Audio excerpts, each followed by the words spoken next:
This episode is brought to you in part by Veeva Systems.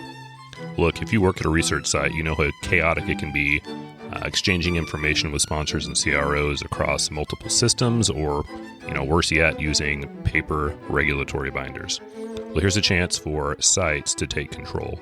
Veeva Site Vault is a free, easy-to-use application that connects clinical research sites to sponsors and CROs, reduces the number of systems and logins used to run clinical trials. You can manage your studies and exchange information across sponsors and CROs in a single site-owned system. The best thing about it, it's free for sites. So give it a shot. There's already 4,500 sites using Veeva Site Vault. Head on over to sites.veeva.com. This episode is also brought to you in part by Real-Time CTMS, a leading provider of innovative software solutions for clinical trial research sites, site networks, sponsors, and CROs. Real-time systems allow users to manage complex clinical research processes with powerful, user-friendly interfaces that are revolutionizing how research gets done. To get a free demo, check out the company's website at realtime-ctms.com and complete one of their contact forms. Hello and welcome to the Note to File podcast, a collection of interviews, best practices, and candid commentary for clinical research sites. I'm your host, Brad Hightower. I know I've been a little bit tardy on my releasing of episodes lately, so I'm looking to get back on track here. So bear with me, guys. You'll notice I have a new sponsorship from Veeva. Really want to give a shout out to those guys for, helping to support the ability for me to have these conversations, which are hopefully of value to the clinical research community. I also want to make sure that you guys check out our live streams. Right now, every Thursday at 1 o'clock Central, I'm streaming live on LinkedIn, YouTube, and Facebook. You can find us just Note to File podcast. All right, enough of that. Our guest this week is Dr. Leigh Mack. Dr. Mack was clinically trained in trauma and plastic surgery and is boarded as a clinical research physician. He's designed many trials in the area of pulmonary devices, aesthetic medicine, infectious disease nano-particles, medical lasers, and other devices. He was recently a physician advisor to a 20-hospital healthcare system in utilization review and appeals. He also recently designed an automated software system for participant recruitment that employs RPA to search hundreds of thousands of EMR records in a few days' time to meet potential participants for clinical trials. In 2021, he left the position of Chief Medical Officer for Crucial Data Solutions and started to develop his own clinical trial software that employs RPA, microservices, and blockchain-type technology. He's also served in the SC State Guard as the G7 Civil Affairs Officer. This week, we discuss what protocol development can learn from military planning, using AI to identify clinical trial participants, and the role of pharmacogenetics in clinical trials. Without further ado, Dr. Leigh Mack. All right, Dr. Leigh Mack, man, appreciate you coming on today. Thanks a lot. Yeah, I've been looking forward to this. Yeah, where are you at? Where are you located? I am located in East Tennessee, at least for the time being. I'm looking at possibly relocating, but we're working on that. I have an office that I run out of Casper, Wyoming, because there's no corporate tax or capital gains, or it's very, very business friendly. So if you see the 307, or you're like, what's that guy doing out in Casper? I'm out there sometimes, but not very often. So it was a good central place to kind of set up and run. It stems more from liability and taxes than anything else. So, but good place to go visit in the summer. Sure. It's pretty beautiful up there. Yeah, I was going to say it's real pretty up there in my experience. It is. A little envious there. I might have to come up and see you sometime up there. Well, good fly fishing and mountain biking and everything else. Yeah. Awesome. So yeah, I'd like to jump in just the way I do with all my guests. Okay. It's always kind of I think interesting to hear about people, how they got into the clinical trial space. So if you would just let's hear a little bit about your background and kind of bring us into how you got involved in clinical trials. I guess I was a corporate guy. I'll just leave it at that. Worked for some Fortune 500 companies in my 20s. And in 2009, I got into selling medical lasers. And that kind of led to, we could use nanoparticles potentially for oncology. And then that started the whole, how do you run a trial for a device? and, getting 510K, then it kind of got into getting 510K approvals for another medical laser company that I worked with. I found myself a year later consulting for BioLace out of California on medical lasers. And we're talking about a guy with a bachelor's in marketing. And I got involved with a company called American Biotech Labs and make an AG404 nanoparticle for wound care. And basically that's it. They got a few other little products, but it's basically a wound care hydrogel. And started getting in the veterinary space and learning about ANDAs and NDAs, meaning, new drug application, not non-disclosures. And so I found myself in 2010 at the National Spine Meeting, and we're talking about Rexha screws and getting stuff approved for spinal fixation. And so I kind of had my ramp up to medical tech in a 24-month period, maybe 30 months. And I was in a meeting in downtown Chicago with a few neurosurgeons and everything else, and they thought I had some really great ideas. And they said, "Oh, where'd you get your PhD from?" And, I said, "I don't have one." And get here to train hitting the wall. So on the flight back, I told the CEO, I'm like, "Brad, I got to go back and go to school. This is ridiculous." And so went through some thought on that, decided if I'm going to commit 4 years, I go and get my MD instead of just a PhD. So went that route. Found myself going to foreign school. Went to one of the islands because it was a lot cheaper. So I started that in 11, worked on my MD, did all my clinical training in Florida, Iowa, and a little bit in Illinois. So all my clinical training wasn't offshore, but it was all in the U.S.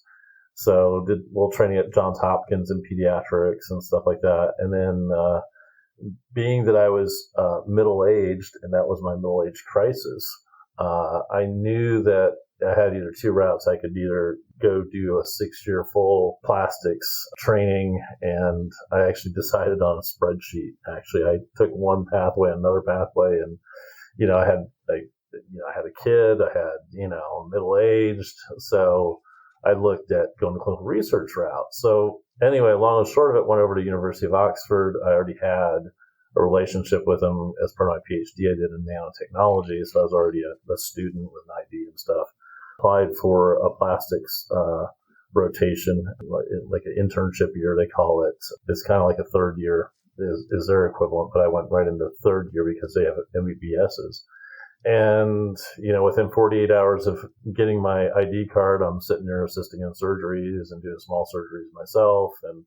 And it was a gift, working at Oxford at John Radcliffe and Churchill and Nuffield, all those hospitals, and experienced socialized medicine.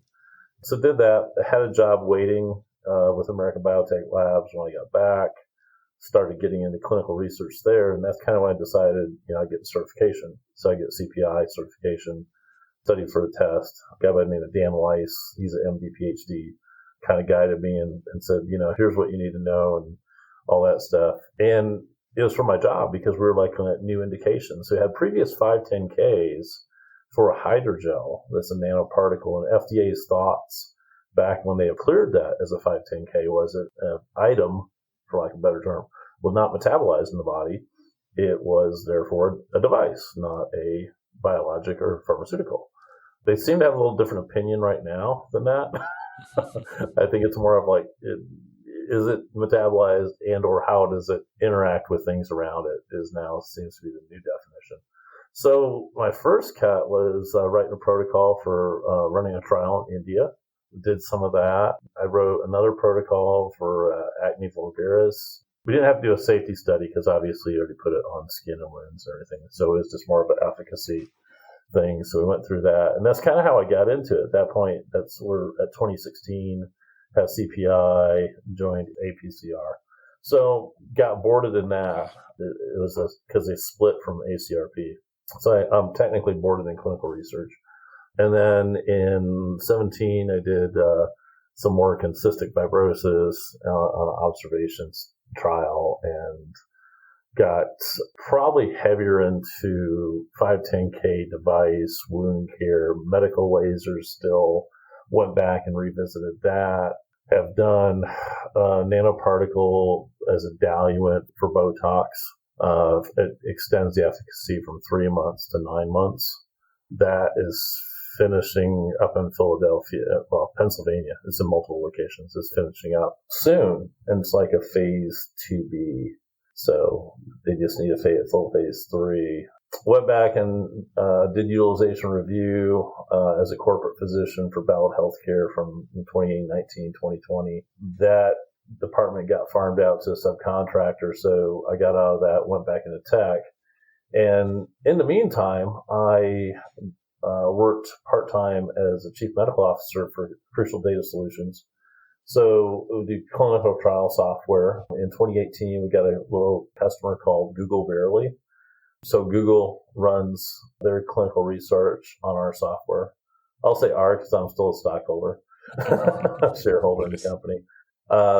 We make Trial Kit. It's kind of a really unique trial software. It's good tech, solid, probably the least advertised software out there, but pretty robust. The history on that software is 7,000 clinical trials, and today there's any given of 1,100 trials around the world running on it right now.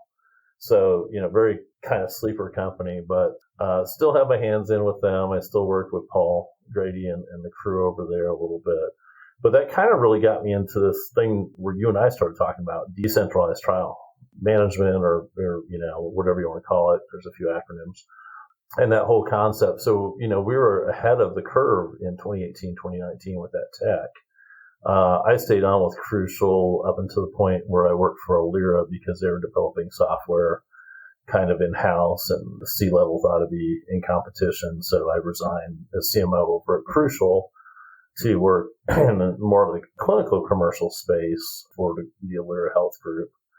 And they had some switches and changes, and they did away with that department. So then I left and went back into working on my own software for studies. And we've come up with stuff that's RPA-based, robotic process automation, which is a digital bot, i.e. a software that emulates a person. So you can, just like a mechanical robot that you can teach to go here, do this, do this, do this, and save it independent is what they call that on the real robot side.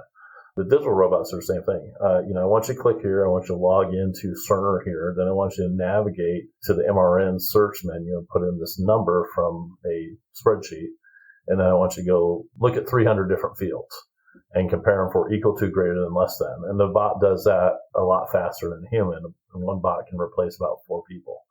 So I got involved with Blue Prism, UiPath, a bunch of people on that, on automating. And we were actually teaching the robots to go through EMRs and basically qualify people for match for trials. So I worked on that. I got another software I'm working on. I've recently worked on the American Burn Association's registry and, adding some fields and specificity to that and helping with that group and that committee earlier this year. But so a little CRO services here and there, when the opportunity presents itself. I think we're all guilty of that. So. Right.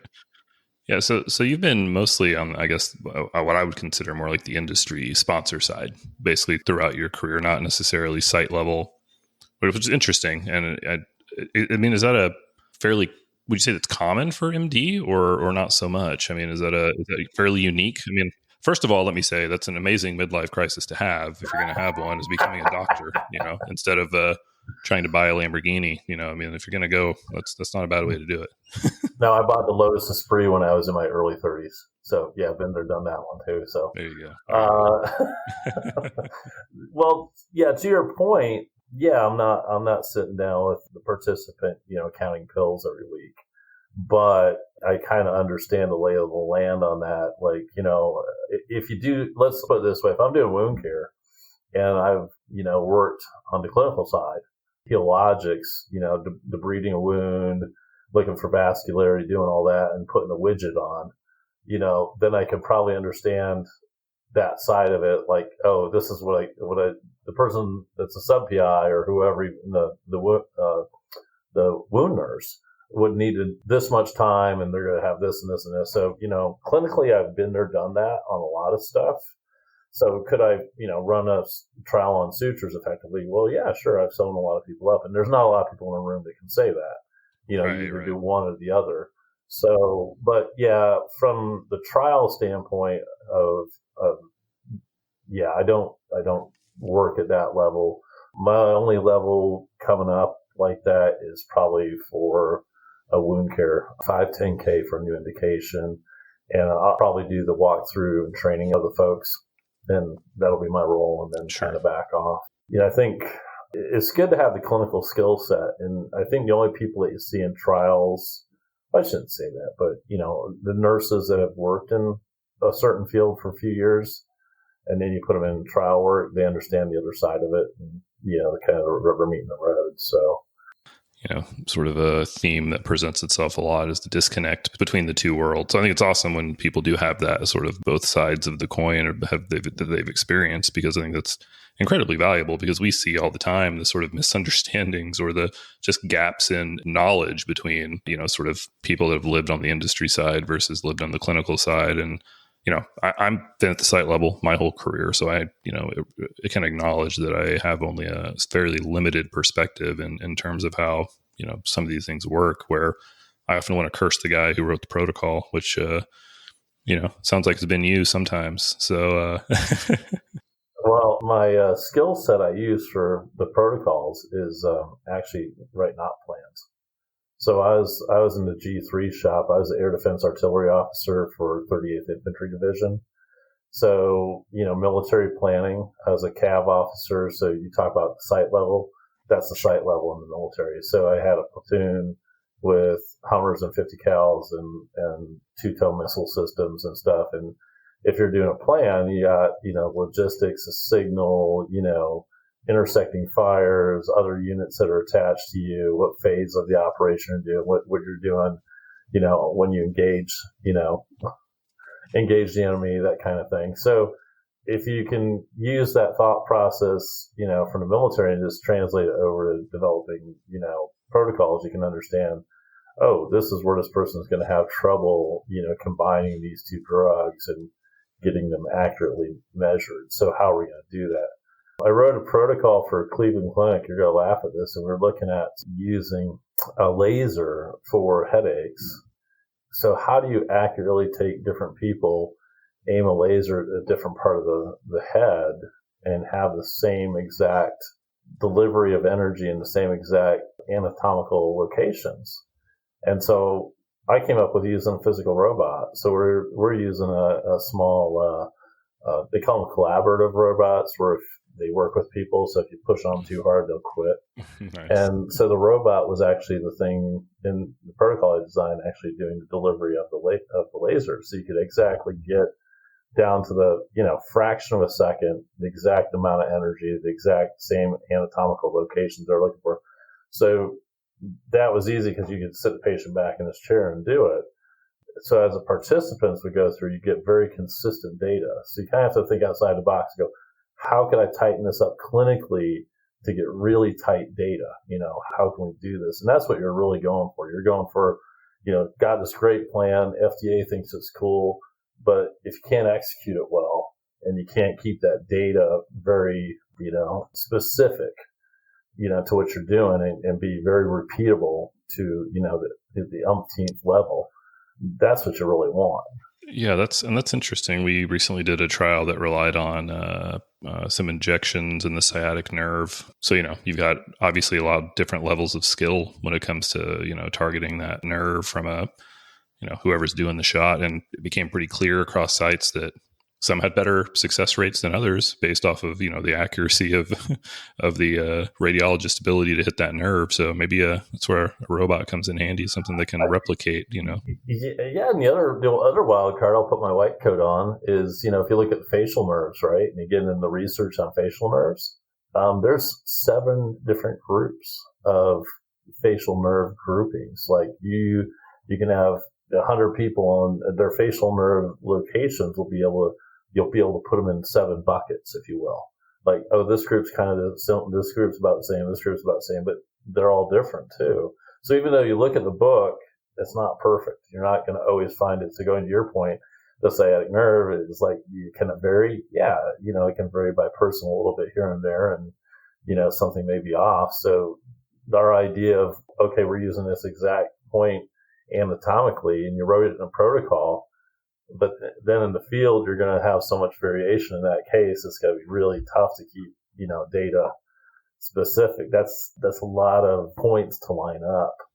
No pun intended with the XYZ axis, but I mean, yeah, that's a challenging project, it sounds like. So yeah, for sure. So you touched on something I want to go back to, and that's something I'm seeing become more prevalent is sort of the use of AI and or natural language processing, all these different tools in sort of EMR, EHR data abstraction, Yep. or searches. I've played around a little bit with some of those in different companies, and I mean, or at least in your experience, is that something that's really moving the needle yet in terms of patient identification? I know that when we work with a lot of different EHR systems, and some of them aren't good, some of them are fine, but a lot of times the way that it's used is the biggest problem, right? If you have garbage in, you're going to get garbage out. Good point. And so very challenging sometimes to hit, especially unstructured data. Structured data might be a different story, I guess, but yeah, that's what we're looking at. We're looking at using the bots. So use the RPA. So give you an example. Let's talk about Epic. Judy's working on her own. Let's not talk about Epic, please. I hate Epic. Yeah, but let's talk about it because Judy, dominates it, right? So this is just hearsay from second party that I hear about from employees at Epic. So they're working on some API integrations where they can integrate for long-term care and LTCs and all sorts of stuff. She really hasn't gotten into how to segue into clinical research that I know of. Now, so if you think about the bots, people are like, flabbergasted. How do you access Epic? Well, you basically program a bot named, Chris, and Chris has got the credentials of a utilization nurse. So let's say Chris can go in and look at everything, but they can't change anything. So you credential them in a fashion where they have access to everything, but they can't change anything. Right? That's the first way you want to structure it within the Epic system. Then you give a login, and then you got to look at your Epic contract, and it may say now, more recently, the contracts are saying that you can't use RPA. But let's say you're Kaiser Permanente, and when you bought Epic, you got so many shares of stock in Epic. That happens. I'm not under NDA or have never signed an NDA with Epic, so I can probably openly talk about some of this stuff.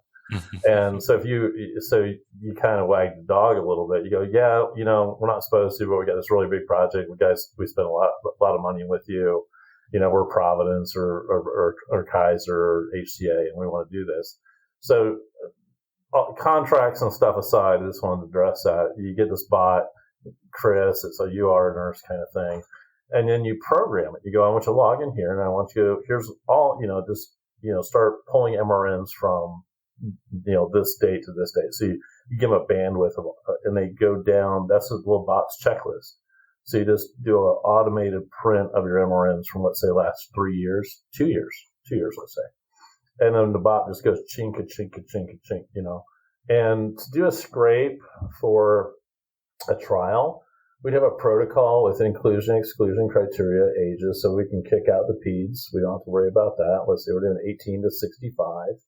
And we're looking for somebody that has a diagnosis of, let's say, CAD, let's say coronary artery disease, but we want them with CKD3, and maybe we want them as a DM2, and we want to look at half a dozen labs, and maybe you want a cardiologist note in there as just good measure, right? So we go in, the bot starts looking for it. So now I've just identified maybe 10 fields of data, right? And then we have some exclusion criteria that may be 3 or 4 fields. And most of those are going to be ICD-10 codes, right? So then you teach the bot, say, okay, go look at the DX section. If the ICD-10 code is equal to, then green light. And it uses a little worksheet. It's really cool. It uses a little worksheet. So as it does the fields, it goes check, check, check, check. If it gets negative, it goes on the next record. So then if it's all green light, everything matches, it just takes the MRN and maybe a birth year, so, or, some kind of check data that you can use in an unidentified fashion. And then you take that and then you have your unclean list. And what I mean with unclean is they have not agreed to be a participant possibly in a trial. So there's another company that I'm under NDA with. The legal team has figured out how to go from that unclean list to going, Mrs. Jones, would you ever like to be considered for a cardiac drug trial? Oh, yes, I would. And then they click, and that Mrs. Jones matches up to the MRN that has already matched. And then you have a clean list. They've consented to be, approached about a study. They just happen to match for it. So now you have this list, and let's say, so a bot can do this scrape in about 2 minutes per record. So you can run a couple 100,000 records of adults, and you could probably statistically come up with a list of, as long as it's not a crazy protocol, maybe 2,000 or 3,000. They perfectly match. They match the criteria already. You don't have to worry about it. You got, and maybe out of that 3,000 or 4,000, you get a clean list of 2,000. Now they've agreed. Now you're dialing for dollars. They match. You can call them and say, "Hi, Mrs. Jones."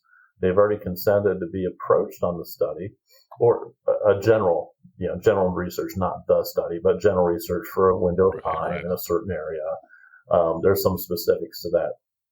And so in a matter of 3 weeks, you have a clean list of 2,000. And oh, by the way, when you did your bot search, you had them go 25 miles of each site. So now we've met the geofence for the 17 sites that FDA wants you to run. So, maybe we got 110 per site that are suspects. Not even people of interest, but actual suspects. So we can approach them, and if you got any good recruiting skill at all, you should be able to get 20, 25. And now we're talking, now we did 3 weeks to do the scrape, 3 to 4 weeks. Now that pipeline would have started a week into it. So at a week, you would have been able to start getting them trickling in and start working them. So in a matter of 2 to 3 months, you would have your trial filled. So it sounds like too, are you going through a front end login, not necessarily like a Epic App Orchard sort of backdoor API. It's all front end. That, to me, that already is like a huge advantage. A lot of these companies use that, the sort of, the Orchard or the sort of, other sort of back end APIs. Now the hospital systems already bought it, but the disconnect is the hospital systems typically aren't set up, and Cerner's a lot easier, and the other companies are just way easy.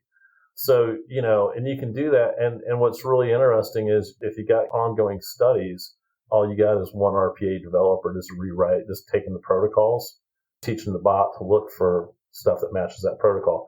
So you can start pipelining 10, 12 trials with one developer and start popping out some serious volume of both trials and participants.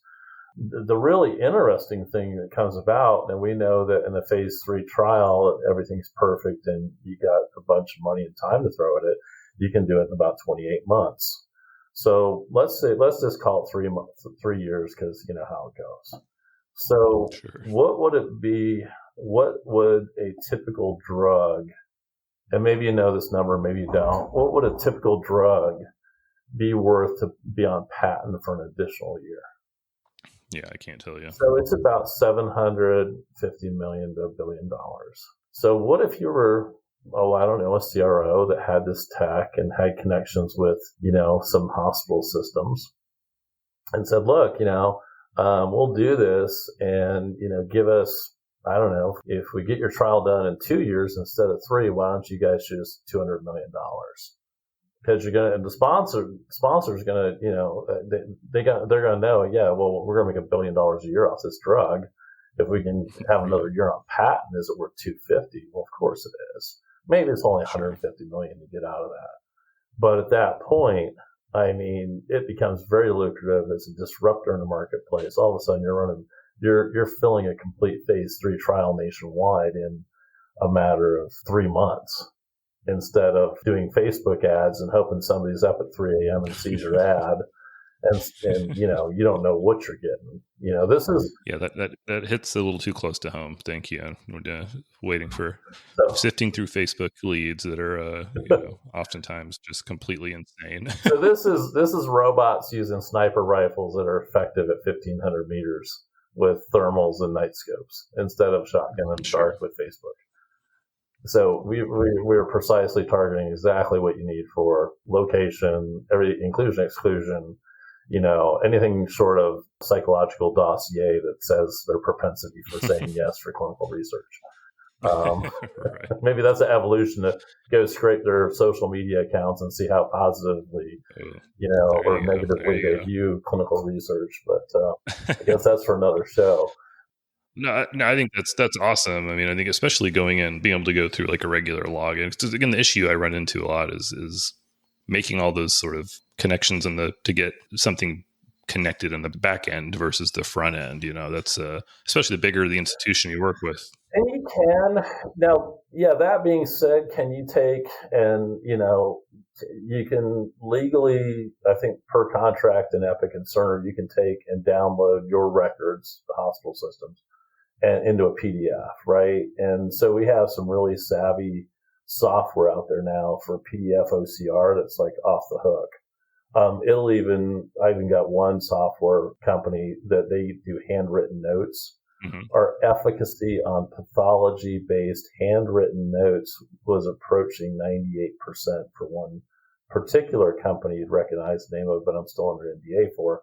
They were getting pathology from different sources, and they wanted to look for a way to accurately read a pathologist's handwritten note. If you can imagine that, we're getting over 98% accuracy.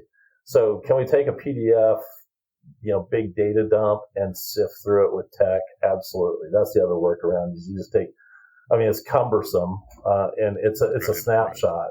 If you have the bot accessing the front end as an observational nurse credential, you got a continual movie. You can do it trial after trial after trial and just keep it going, right? Now, that RPA tech that we talked about, doing that phase 3 scrape, that's going to cost you, all said and done, probably $350, right. $350K. But in the scope of things, it's a chunk of change. But in the scope of things, how much are you spending to recruit 300 people for 17 locations in the U.S.? I think 18,000 times that is, 18K is the average recruitment cost. So if you back off of all the labs and work, physical exam you have to do or whatever, let's call it 15. And 15 times 300 is a lot more than 350K. I think it's a decimal place. I think it's in the millions. So, the tech isn't cheap, but the more you use the tech, on a 24/7 basis across a year, you're going to get a lot more return on investment. So it takes a little bit to build it. It's a few weeks to build, probably get used to the first one. But yeah, you can take a data dump off the back, but you're just getting that snapshot. So you're either going to pull something every week because you got new patients that have the criteria that meet the trial, or you're just going to have to go, okay, this is our snapshot. This is what we're running with for this trial. And then we do another trial, we'll pull a new one. Right. But, for a large hospital system, you can have machine learning run across all those variables. You can have bots do it. If you have bots do it, I don't know. I haven't benchmarked either one to see if you could run across a large OCR faster than you could doing record by record. You probably could. It's just, Sure. And how this came about, we were doing the process for utilization review where the bots were looking at 300 plus fields in a 2.5-day snapshot to determine against MCG criteria if the person qualified for inpatient. That's where that whole thought process came from. Because I took the nurse's job at the UR and I actually automated it. And then I started thinking, well, geez, if we can do 320 fields, why couldn't we do like 25 or 30 fields and do it for trials? Yeah, makes perfect sense. Yeah, so that's a big recruitment tool. And I know you want to talk about diversity. So that's another thing that's really interesting. Let's take NASH. NASH is a hot topic. Sure. So, you've heard the numbers, $25,000, $28,000 we'll pay you to get somebody, if we get them in the trial, we'll give you $25K. and everybody's chomping at the bit. And another guy and I were talking. He runs CRO at Texas, and we were talking. And we're like, well, who uses a drug for NASH? And it's actually mainly Latino women. So if we're making a drug, and not to get too deep into any kind of politics, but this can be for anything, right? We've got Tay-Sachs disease. Who are we going to target? Of course, we know, right? Sickle cell anemia. We're not going to target somebody from Sweden. Right. it's so I think for more of inclusion, not from just to be inclusive, but maybe inclusion to say this demographic, this, females or males has this condition more prominently. And then, XYZ pharmaceutical company is going to make a drug for that. Okay. So, if we know 70% of NASH or 65% of NASH are Latino females aged this to this, then shouldn't we run the trial like that? Why should we have, other, Fitzpatrick color people and stuff in the trial when the finished drug isn't going to address that demographic? So I think it's kind of, train as you fight kind of thing, right? So if we're gonna make it for that demographic, let's let the trial reflect, the predominant folks that it's going to treat. We're really good at that at rare disease, right? Because we're making them for them, right? But we're not so good at it at the masses. So I think that would be really interesting. And take it a step farther. With this tech, you could do it. With a lot of tech, you could look, right? We got Cerner and Epic and EMRs.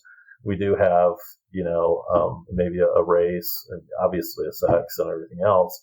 And that lends itself to what about pharmacogenetics?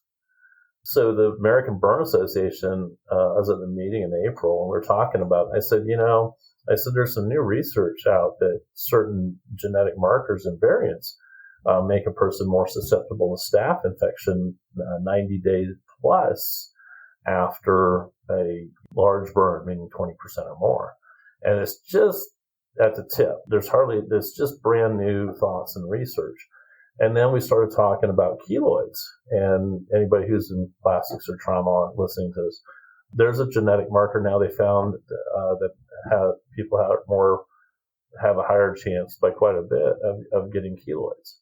So how do we address that as a surgeon? I'm going to have to watch how I close this. I'm not creating a bigger insult to this area than I have to, or maybe my treatment plan changes because of the location and et cetera. But by me having run a $300 exome through, and I got the computer and it spits out from Illumina that it has these genes, I'm going to go, oh, okay, hey, I know I'm going to have to watch them on antibiotics. I know. And so now we're talking about pharmacogenetics, and how does pharmacogenetics come into play when we write protocols? I don't think anybody's really done this outside of the gene therapy folks, but, making that CAD drug we talked about before, right? Would we want to look for genetic markers and, either ahead of time and say, maybe in this trial, we want to look for people with this genetic marker or without it, or before that even happens, we have to get savvy about it. So maybe when we're doing a cardiac drug trial, maybe we look at genetic markers as a data collection point to then build a library. This is where machine learning comes in, where we get a grander registry where we have genetic markers. These people do better on this drug because of this genetic marker, or this is a better outcome because of A plus B and C equals better outcome, where these people should have a different pathway. What's that worth? I know it's really a cool thing to talk about pharmacogenetics, but I don't think it's gotten into the clinical trial space like it probably could.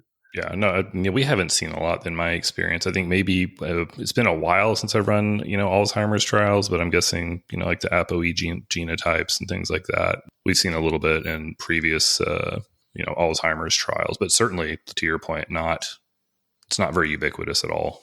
No. And now we're getting exomes down to $300-400. So in the scheme of a trial, $300-400 for, 250 people in a study.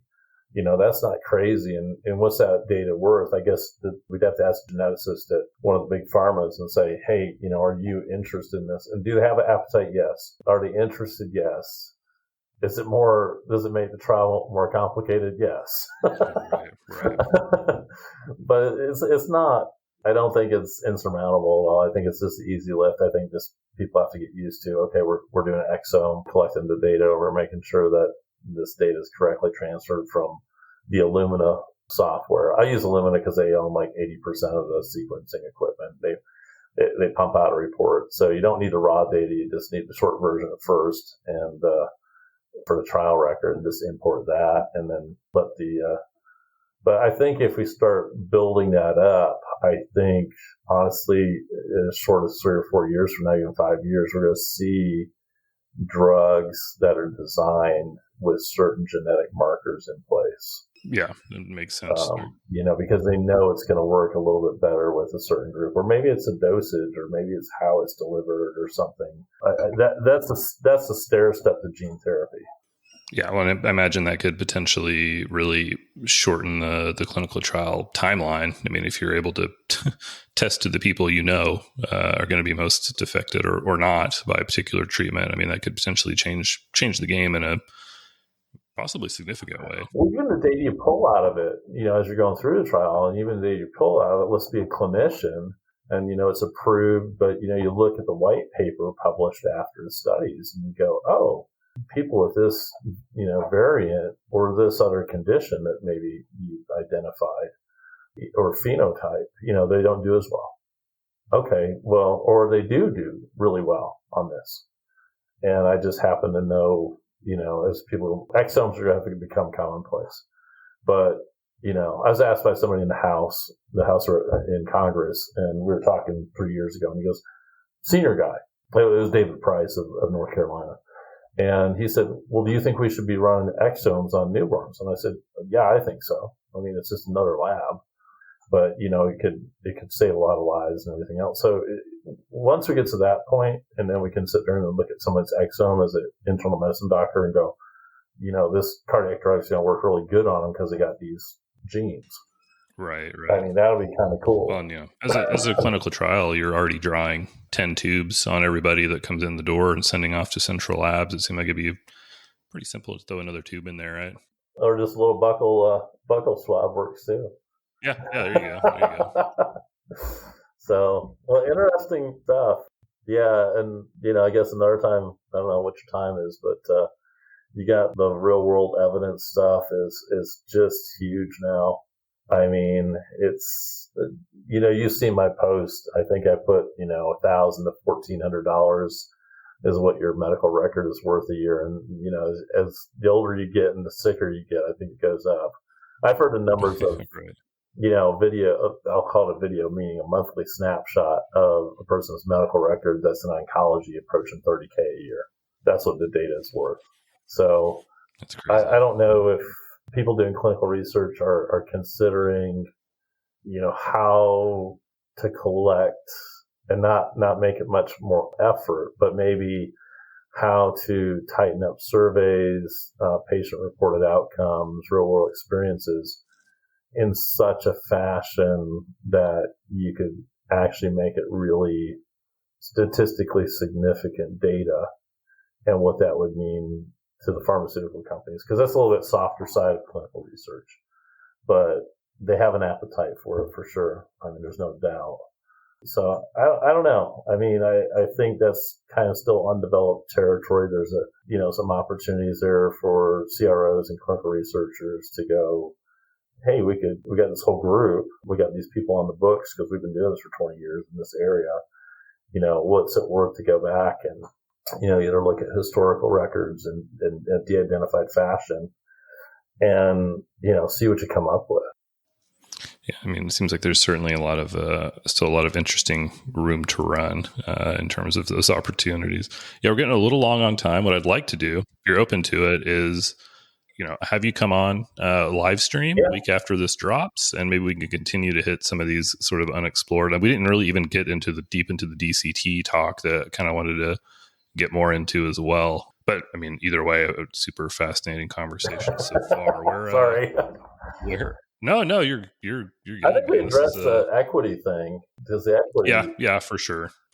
But I mean, I think we're in this weird area right now with all these DCT vendor companies. There's hundreds and hundreds of them with all this funding, and sort of, at the site level, it's very it feels very like overwhelming to see all these people coming to market, not knowing what's going to mean for clinical trial sites. So I think there's certainly a lot of.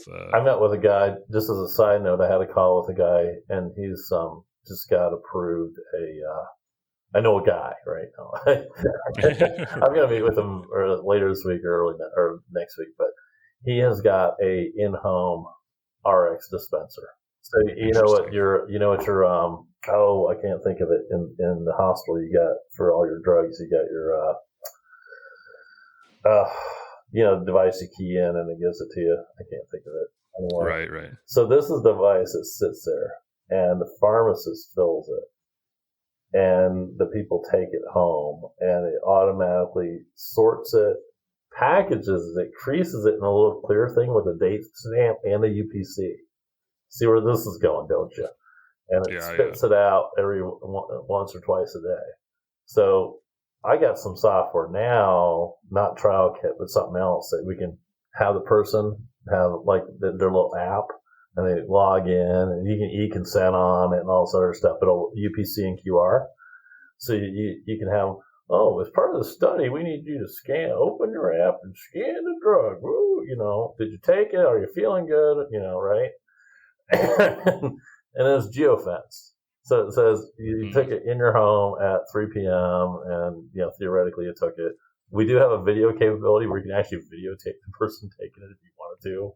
I didn't even go down that path with him yet, but we got the bandwidth to do that where we could do 300 people. You got to stick a camera in the capsule. Yeah, right. Really to go down. They took it. Right. Yeah, that's something else. But it's really interesting. So he's like, hey, what do you think this is worth? And I said, well, now we're going to home health. Now we're actually talking about home health, how a person's doing both compliance and reported outcomes on a drug. And then you got the nurse tech coming in there, whatever, once a day or once a week or whatever it is, getting information. That's a whole new territory. Yeah, no, that would be a huge shift. Yeah, for sure. It's going to be, you're not going to have the brick and mortar counting pills for very much longer, especially with something like that. I mean, if they're putting that device and he's got CMS paying for it.